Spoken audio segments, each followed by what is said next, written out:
வணக்கம். தினமலர்.com இரவு 8 மணி செய்திகள். முக்கிய நிகழ்வுகள். மன்னார் வளைகுடா பகுதியில் காற்றழுத்த தாழ்வு நிலை நீடிப்பு, கனமழை தொடரும் என்று வானிலை மையம் அறிவிப்பு. விடிய விடிய கொட்டி தீர்த்தது கனமழை, சென்னை உள்ளிட்ட கடலோர மாவட்ட மக்கள் கடும் அவதி. பயங்கரவாதத்தை ஒடுக்க சர்வதேச நாடுகள் ஒருங்கிணைந்து பணியாற்ற மோடி அழைப்பு. தென்கிழக்கு ஆசிய நாடுகள் மாநாட்டில் தலைவர்களுடன் சந்திப்பு. விரிவான செய்திகள்.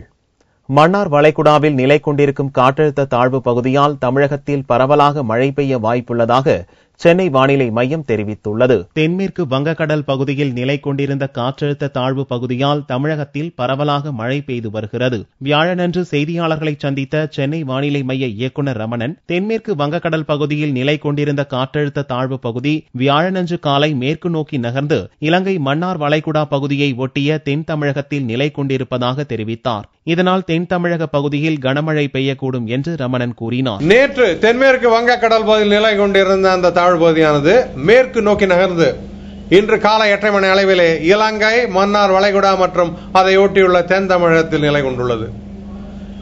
இதன் காரணமாக கடந்த 24 மணி நேரத்திலே பெரும்பாலான இடங்களில் மழை பெய்துள்ளது.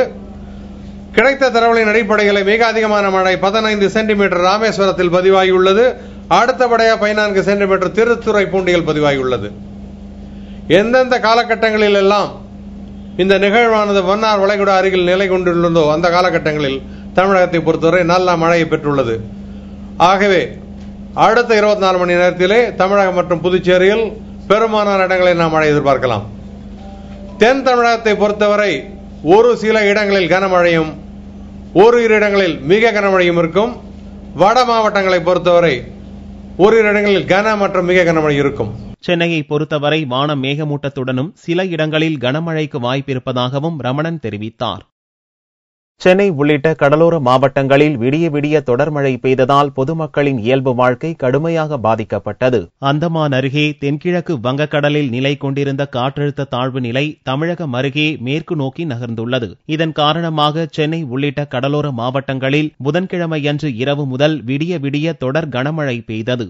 வியாழனன்று காலையும் மழை நீடித்ததால் சென்னை, திருவள்ளூர், காஞ்சிபுரம், திருவாரூர் உள்ளிட்ட பெரும்பாலான பள்ளிகளுக்கு விடுமுறை அளிக்கப்பட்டுள்ளது. கடலோர மாவட்டங்களில் பள்ளி, கல்லூரிக்கு விடுமுறை அறிவிக்கப்பட்டது. மழை காரணமாக சென்னை பல்கலைக்கழகத்திற்கு உட்பட்ட கல்லூரிகளில் வியாழனன்று நடைபெறவிருந்த தேர்வுகள் ரத்து செய்யப்பட்டுள்ளன. தேர்வு மறுதேதி பின்னர் அறிவிக்கப்படும் என்று சென்னை பல்கலைக்கழகம் தெரிவித்துள்ளது. கனமழை காரணமாக வியாழக்கிழமையன்று அலுவலகம் கிளம்பியோர் பெரிதும் அவதிப்பட்டனர். தலைநகர் சென்னையில் இயல்பு வாழ்க்கை கடுமையாக பாதிக்கப்பட்டதோடு சாலைகளில் வெள்ள நீர் பெருக்கெடுத்த காரணத்தால் வாகன ஓட்டிகள் கடுமையாக சிரமப்பட்டனர். தொடர்ந்து பரவலாக மழை பெய்ததால் ஏற்கனவே குண்டும் குழியுமாக உள்ள சாலைகளில் மழை நீரும் சேர்ந்து கொண்டதால் வாகனங்கள் நத்தை போல் ஊர்ந்து சென்றன.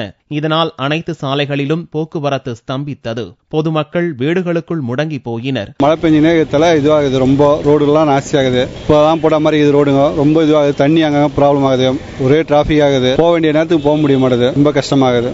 இதெல்லாம் சரி பண்ணா நல்லா இருக்கும். ஆனா பண்ண மாட்டாங்க, அதுதான் ரொம்ப கஷ்டமாகுது. ரோடெல்லாம் மேடும் பள்ளமா குண்டும் குழியுமா இருக்குது. வண்டியெல்லாம் ரொம்ப சேதமாகுது, ரொம்ப கஷ்டமா இருக்குது. எங்கே போனாலும் ரோடு சரி கிடையாது. கஸ்டமர்களை கூட்டின்னு போகிறது ரொம்ப கஷ்டமாகுது. வண்டி ரொம்ப குச்சின்னு போகுது. கஸ்டமர்களை என்னப்பா இவ்வளோ ரொம்ப மோசமாக இருப்பான்னு கேட்குறாங்க. போட்டே முடியல எங்களால். ரோடு தான் ரொம்ப மாநகராட்சி நல்லா செய்யணும் சார். புதுச்சேரி மாவட்டத்திலும் தொடர் மழை காரணமாக பள்ளி, கல்லூரிகளுக்கு விடுமுறை அளிக்கப்பட்டிருந்தது. குடியிருப்பு பகுதிகளை மழைநீர் சூழ்ந்ததால் பொதுமக்கள் பெரிதும் அவதிப்பட்டனர். பயங்கரவாதத்தை ஒடுக்க சர்வதேச நாடுகள் ஒருங்கிணைந்து பணியாற்ற வேண்டியது அவசியம் என்று கிழக்காசிய கூட்டமைப்பு நாடுகள் மாநாட்டில் பிரதமர் மோடி வலியுறுத்தியுள்ளார். மியான்மர் தலைநகர் நெய்பிதாவில் கிழக்காசிய நாடுகளின் கூட்டமைப்பு மாநாடு வியாழனன்று நடந்தது. மாநாட்டில் பிரதமர் மோடி பேசும்போது உலகளவில் பயங்கரவாதம் அதிகரித்து வருவது பற்றி கவலை தெரிவித்தார். பயங்கரவாதம் மற்றும் மதம் இடையிலான எவ்வித தொடர்பையும் அறுத்தெறிய உலக நாடுகள் முன்வர வேண்டுமென அழைப்பு விடுத்த மோடி, அனைத்துவித பயங்கரவாதத்துக்கும் தக்க பதிலடி கொடுக்கும் வகையில் சர்வதேச நாடுகள் உண்மையான உணர்வுடன் ஒருங்கிணைந்து பாடுபட வேண்டியது அவசியம் என்று வலியுறுத்தினார். ஈராக், சிரியாவில் அப்பாவிகளை கொடூரமான முறையில் கொன்று வரும் IS பயங்கரவாத அமைப்புக்கு கண்டனம் தெரிவிக்கும் கிழக்காசிய நாடுகள் மாநாட்டு பிரகடனத்துக்கு இந்தியா ஆதரவளிப்பதாகவும் பிரதமர் மோடி கூறினார். இணையதள வழிகட்டமைப்பு உலக உலக நாடுகளின் உறவுக்கும் வளமைக்குமான ஆதாரமாக இருக்க வேண்டுமே ஒழிய சச்சரவுகளுக்கான புதிய களமாகி விடக்கூடாது என்று மோடி கூறினார். தெற்கு சீன கடலில் சீனாவுக்கும் இன்ன பிற நாடுகளுக்கும் இடையே நிலவும் எல்லை பிரச்சினையை சுட்டிக்காட்டி பேசிய மோடி சர்வதேச சட்டங்கள் விதிகளை பின்பற்றி நடக்க வேண்டுமென அழைப்பு விடுத்தார். மேற்கு ஆப்பிரிக்க நாடுகளில் எபோலா நோய் தாக்குதல் குறித்தும் தனது பேச்சில் குறிப்பிட்ட மோடி இதுபோன்ற தொற்று நோய்களை சமாளிப்பதில் உலக நாடுகள் ஒன்றிணைந்து செயல்பட வேண்டியது அவசியம் என்றார்.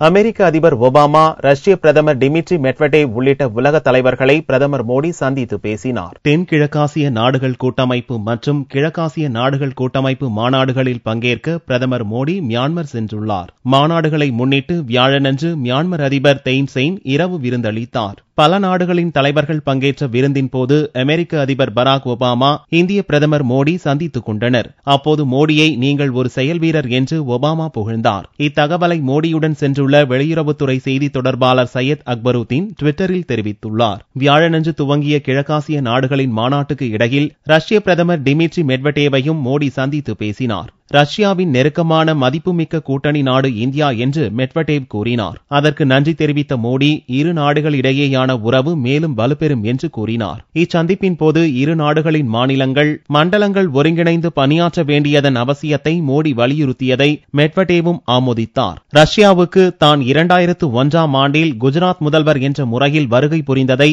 மெட்வெடேவிடம் மோடி நினைவு கூர்ந்தார். சிங்கப்பூர் பிரதமர் லீ ஜின் லூங், புரூனை சுல்தான் ஹசனல் போல்கியா, தென்கொரிய அதிபர் பார்க் ஜியூயுன் ஏ, மியான்மர் எதிர்க்கட்சித் தலைவர் ஆங் சான் சூகி உள்ளிட்ட பல தலைவர்களையும் மோடி சந்தித்தார்.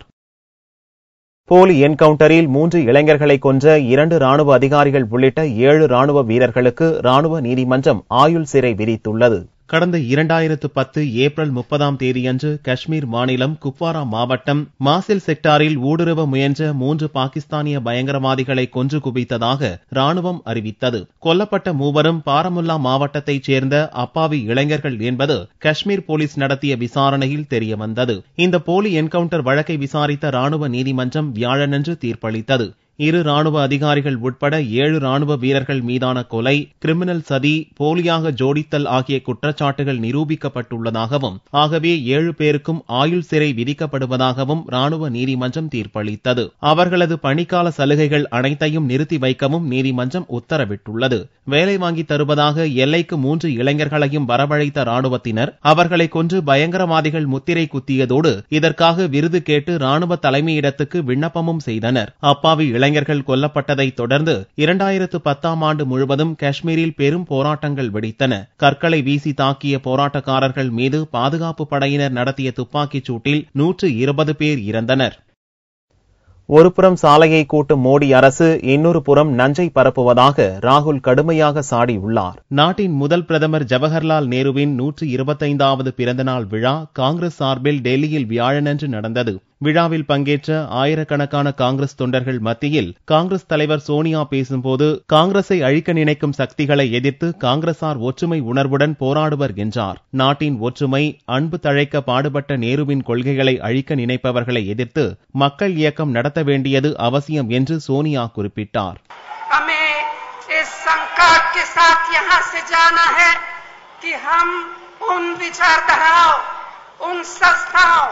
और उन व्यक्तियों का मुकाबला करेंगे जो नेहरू जी के दिए उदार भारत की इमारत को तहस नहस करना चाहते हैं.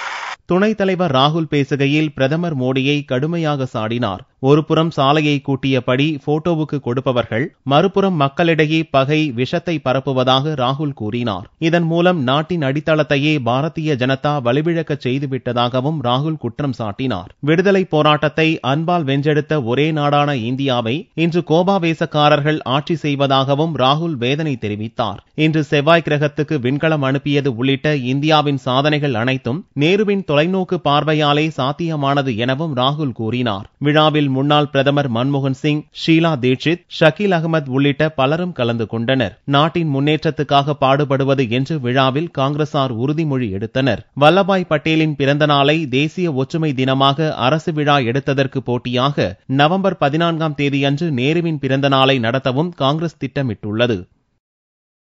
பெட்ரோல், டீசல் மீதான வரியை மத்திய அரசு உயர்த்தியுள்ளதால் 2 எரிபொருளின் விலையும் அதிகரித்துள்ளது. பெட்ரோல் மற்றும் டீசல் மீதான உற்பத்தி வரியை மத்திய அரசு வியாழனன்று தலா ₹1.50 உயர்த்தின. தரமுத்திரை கொண்ட பெட்ரோலுக்கான வரி லிட்டருக்கு ₹2.35 ₹3.85 உயர்த்தப்பட்டது. தரமுத்திரையற்ற பெட்ரோலுக்கான வரி ₹1.20 ₹2.70 உயர்த்தப்பட்டுள்ளது. தரமுத்திரை கொண்ட டீசலுக்கான வரி லிட்டருக்கு ₹3.75 ₹5.25 தரமுத்திரையற்ற டீசலுக்கான வரி ₹1.46 ₹2.96 உயர்த்தப்பட்டுள்ளதாக மத்திய அரசு தெரிவித்துள்ளது. சர்வதேச சந்தையில் கச்சா எண்ணெயின் விலை தொடர்ந்து வீழ்ச்சியடைந்து வருவதால் பெட்ரோலின் விலை தொடர்ச்சியாக குறைந்து வந்தது. இந்நிலையில் உற்பத்தி வரியை அரசு உயர்த்தியுள்ளதன் காரணமாக பெட்ரோல் டீசல் விலை ₹1.50 அதிகரித்துள்ளது. வரி உயர்வின் மூலம் நிதி நெருக்கடியில் இருக்கும் அரசுக்கு 13,000 கோடி ரூபாய் கூடுதல் வருவாய் கிடைக்கும் என்று கணக்கிடப்பட்டுள்ளது.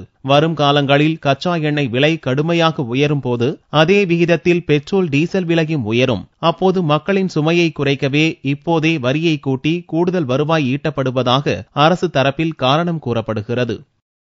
நெல்லையில் ஒரே இரவில் 2 பேர் கொலை செய்யப்பட்ட சம்பவத்தை கண்டித்து பொதுமக்கள் மறியலில் ஈடுபட்டனர். நெல்லை மாவட்டம் நாங்குநேரி அருகே உள்ள கராந்தநேரியைச் சேர்ந்த வேல்சாமி மற்றும் மாரிக்கனி ஆகிய இருவரை புதனன்று இரவு மர்ம கும்பல் அடுத்தடுத்து வெட்டி கொன்றது. அதே பகுதியைச் சேர்ந்த கணேசன் என்பவரையும் மர்ம நபர்கள் வெட்டியதில் அவர் படுகாயங்களுடன் மருத்துவமனையில் சிகிச்சை பெற்று வருகிறார். இச்சம்பவத்தை கண்டித்து வியாழனன்று பொதுமக்கள் சாலை மறியலில் ஈடுபட்டனர். நெல்லை கன்னியாகுமரி 4 வழிச்சாலையில் நடந்த மறியலால் அங்கு பல மணி நேரம் போக்குவரத்து பாதிக்கப்பட்டது.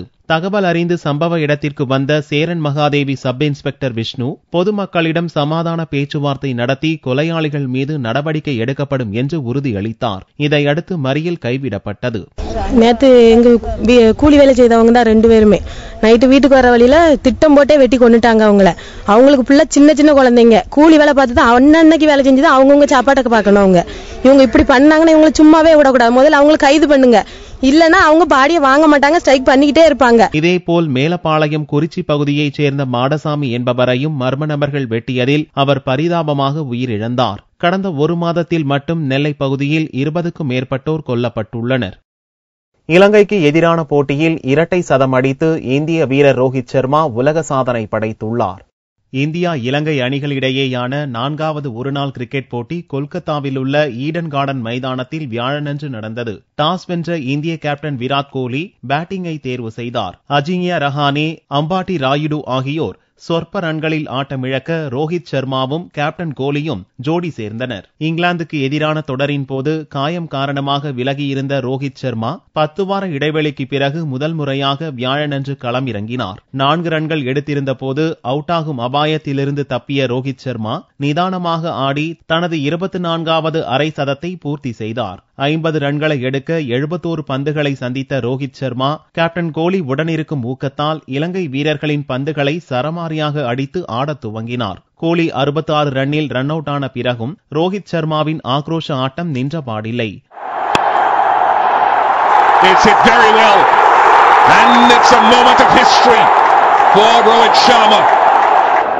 46வது ஓவரில் 151 பந்துகளில் 200 ரன்களை தொட்ட பிறகும் இலங்கை வீரர்களின் பந்துகளை விளாசி தள்ளினார். 50வது ஓவரின் இறுதி பந்தில் குலசேகரா வீசிய பந்தை அடிக்க முயன்று ஜெயவர்தனேவிடம் கேட்ச் கொடுத்து அவுட்டான ரோஹித் சர்மா 173 பந்துகளில் 264 ரன்களை குவித்தார். 33 பவுண்டரிகள், 9 சிக்சர்கள் விளாசிய ரோஹித் சர்மா முதல் 50 ரன்களை 71 பந்துகளிலும் அடுத்த 214 ரன்களை வெறும் 101 பந்துகளிலும் எடுத்தார். ரோஹித் சர்மாவின் அதிரடி ஆட்டத்தால் இந்திய அணி 50 ஓவரில் 5 விக்கெட் இழப்புக்கு 404 ரன்கள் என்ற இமாலய ஸ்கோரை எட்டியது. 264 ரன்களை குவித்ததன் மூலம் ஒருநாள் போட்டியில் அதிக ரன்களை குவித்த வீரர் என்ற உலக சாதனையை ரோஹித் சர்மா படைத்துள்ளார். இதற்கு முன் 219 ரன்களை குவித்து இந்திய வீரர் வீரேந்தர் சேவாக் சாதனை படைத்திருந்தார். 2013ஆம் ஆண்டு பெங்களூரில் ஆஸ்திரேலியாவுக்கு எதிரான போட்டியில் 209 ரன்களை அடித்த ரோஹித்துக்கு இது 2வது இரட்டை சதம். ஒருநாள் போட்டிகளில் 2 முறை இரட்டை சதம் அடித்த வீரர் என்ற பெருமையையும் ரோஹித் பெற்றுள்ளார். தங்கத்தின் விலையில் வியாழனன்று ஒரு சவரனுக்கு 40 ரூபாய் குறைந்தது. ஒரு சவரன் தங்கம் 19,576 ரூபாய்க்கும் 1 கிராம் ஆபரண தங்கம் 2,447 ரூபாய்க்கும் விற்பனையானது. வெள்ளி 1 கிராமுக்கு 10 காசுகள் குறைந்து 37 ரூபாய் 40 காசுகளுக்கு விற்பனையானது. பார் வெள்ளியின் விலை 34,980 ரூபாயாக இருந்தது. மத்திய பிரதேசத்தில் 25,000 குழந்தைகள் பங்கேற்ற ஓவிய போட்டி கின்னஸ் சாதனை புத்தகத்தில் இடம்பெற்றது. மத்திய பிரதேச மாநிலம் இந்தூரில் அரிமா சங்கம் சார்பில் ஓவிய போட்டி நடத்தப்பட்டது.